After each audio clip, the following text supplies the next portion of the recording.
18 दिसंबर को बांग्लादेश में एक गारमेंट फैक्ट्री में काम करने वाला 27 साल का दीपू चंद्र दास सुबह अपने घर से काम के लिए निकलता है। दोपहर तक आते आते उसे अपनी नौकरी से निकाल दिया जाता है। इतने में एक भीड़ इकट्ठी होती है और उस पर ब्लास्फेमी यानी प्रॉफिट का अपमान करने का आरोप लगाया जाता है। ये गुस्से में भरी भीड़ दीपू को पीट पीट कर उसे जान से मार देती है और फिर उसकी बॉडी को एक पेड़ से बांधकर उसमें आग लगाई जाती है। सवाल ये उठता है कि यहाँ पर दीपू ने एग्जैक्टली क्या किया था। बांग्लादेश की पुलिस को 4 दिन बाद भी इसका कोई सबूत नहीं मिलता कि दीपू ने किसी भी धर्म के खिलाफ कुछ भी कहा हो। दीपू के भाई का कहना है कि दीपू ने रिसेंटली फ्लोर मैनेजर से प्रमोट होकर सुपरवाइजर बनने के लिए एक एग्जाम दिया था और इसी पोजीशन पर ही उसका फैक्ट्री में काम करने वाले कई और लोगों से डिस्प्यूट था। उनके अनुसार इस वर्क प्लेस डिस्प्यूट की वजह से दीपू की हत्या की गई। 18 दिसंबर को वर्ल्ड अरेबिक लैंग्वेज डे होता है और उस दिन फैक्ट्री में फंक्शन ऑर्गेनाइज किया जा रहा था। इसको लेकर कहा जाता है कि बाकी वर्कर्स ने जानबूझकर यह अफवाह फैलाई कि दीपू ने प्रॉफिट के खिलाफ कुछ बोला। ये सीधे तौर पर एक हेट क्राइम है जहां पर एक माइनॉरिटी वर्कर को निशाना बनाया गया। साथ ही साथ अफवाहों के आधार पर किसी की मॉब लिंचिंग किया जाना ये एक बहुत ही खतरनाक ट्रेंड बनता जा रहा है पूरे साउथ एशिया में। बांग्लादेश में ही नहीं बल्कि पाकिस्तान से भी ऐसी खबरें आई हैं, इंडिया से भी ऐसी बहुत खबरें आई हैं। चाहे आप 17 दिसंबर का ये केस देखो जहां पर केरला में एक माइग्रेंट वर्कर की मॉब लिंचिंग कर दी गई क्योंकि अफवाह फैली कि उसने चोरी करी थी, या फिर 2020 का फेमस पालघर केस जहां पर साधुओं की मॉब लिंचिंग कर दी गई क्योंकि अफवाह फैली थी कि वो चाइल्ड किडनैपर्स थे। लेकिन बांग्लादेश की स्पेसिफिकली बात करी जाए तो वहां लॉ एंड ऑर्डर का वैसे ही पिछले कुछ महीनों से बहुत बुरा हाल चल रहा है। 18 दिसंबर को ही बांग्लादेश के एक बड़े स्टूडेंट लीडर शरीफ उस्मान हादी की मौत हुई थी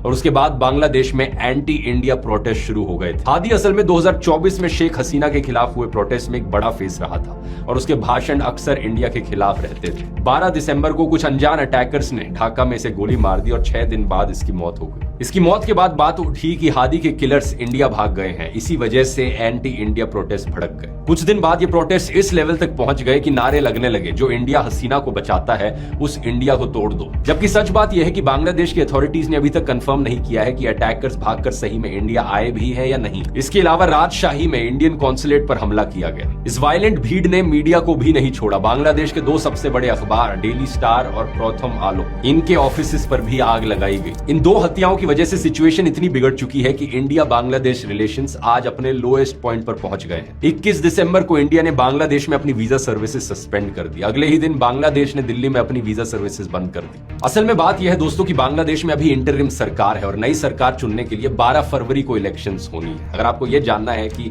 पिछली सरकार का तख्ता पलट कैसे हुआ, शेख हसीना को कैसे सत्ता से हटाया गया, तो इसकी बात मैंने डिटेल में इस वाले वीडियो में करी है। यहाँ रिलेटेड वीडियो पे क्लिक करके देख सकते हैं।